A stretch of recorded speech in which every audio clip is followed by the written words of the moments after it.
Hey, Simply Sugar here. Let's learn together. We're going to go in my time machine and go back to 1930s Germany. And you can draw your own conclusions and connections. But let's talk about it. How did Hitler get to power? He appointed Joseph Goebbels as Minister of Propaganda, controlled newspaper, radio, and films and rallies to glorify Hitler and Nazi ideology, cultivated the Fuhrer myth, portraying Hitler as Germany's savior, um, and using the Bible to make connections to why Hitler is like the second coming of Christ. Outlawed all political parties except the Nazi parties, jailed opponents, dissolved trade unions, and replaced them with German Labor Front.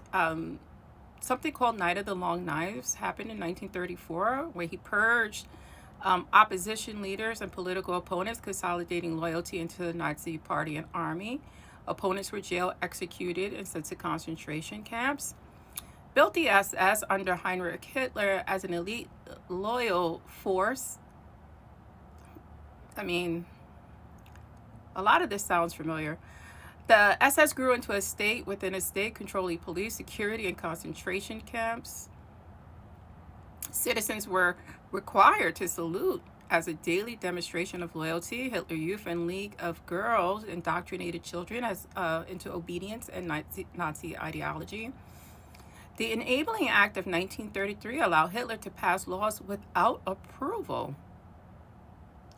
Judges and civil servants were required to swear an oath of loyalty to Hitler personally and not to their constitution. Created the Gestapo, a secret police, to basically snitch and root out opposition and spread fear. Widespread surveillance made people afraid to speak against the regime.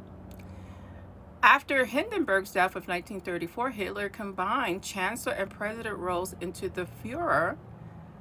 I have to make a comment here because we currently have someone calling themselves the CEO of Law and Order. Military control.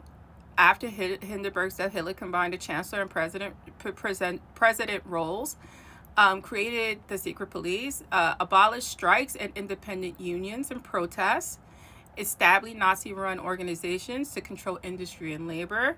Censorship of book, art, and academic life works were not aligned with their ideology were banned and burned.